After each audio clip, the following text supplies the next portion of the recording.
So when you really look at what attachment, grasping, wanting, and aversion really are, they're just movements of one's own personal will. What I want. What I don't want. And when you see through the superficial layers of the will, it will go to more deeper and hidden manifestations. All the time. I meet it all the time, you know.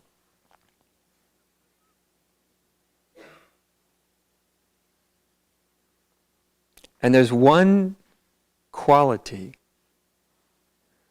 that why it can't keep you immune from it. If you have this one quality, it's like a beacon that guides you through it. If you have this one quality, and the one quality is very simple, if you really actually want to know what's real and what's true. If you have that quality, if that value is innately within you. I say innately because it's not something you decide upon like, yes, okay, now I will want the truth, the ultimate reality, because it'll get me something wonderful, you see, because then I'll be happy. No. So you see, the desire, the true and authentic desire for truth, enlightenment, God, whatever you want to call it, is a completely irrational impulse. It's irrational because it's that impulse where you feel drawn towards something that the very draw itself doesn't really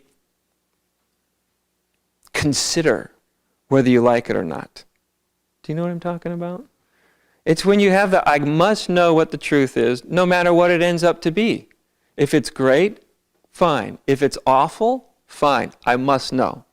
That's what I call an irrational impulse, because in that kind of impulse, it's not essentially egoically driven. Although for quite a while we'll usually get a lot of our ego stuff mixed up in there. But if that's innately within you, that what I really want is what's really ultimately true, what's ultimately real. And for no other reason than that. So there is no ulterior motive. I don't want what's true because of what it can get me. It's because somehow it's almost like being infected with a strange bug. You see, it's a disease or something. But it's the disease of sanity, actually. You see, because sanity only feels like a disease when you're insane.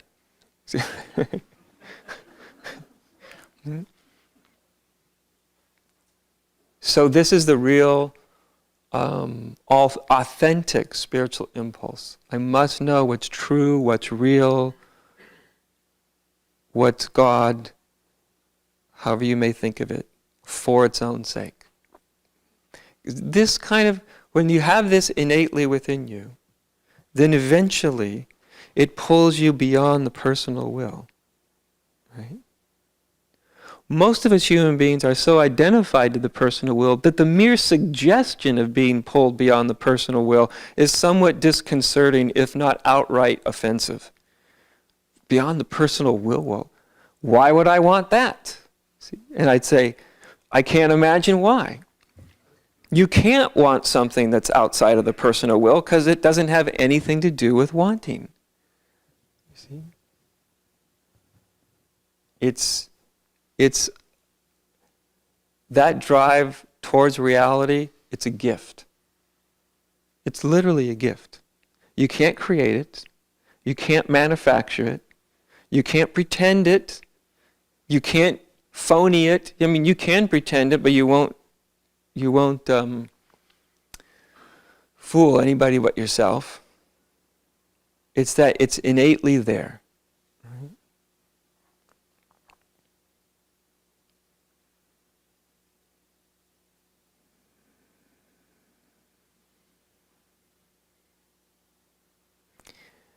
And I'm sure there are any number of people in this room that have already begun to experience in a very conscious way this diminishment of the personal will. People ask me questions about this they don't put it in these terms. Nobody has come up and said, Ajay, I want to talk about the diminishment of my personal will. Although that's what's happening. They'll put it in a different way. They'll put it in a way that's a bit more personal. But it is not uncommon if you engage in a deep form of spirituality that at some point you start to notice the diminishment of your personal will. You just start to notice it. You're not drawn to the same things you were drawn to. It's this,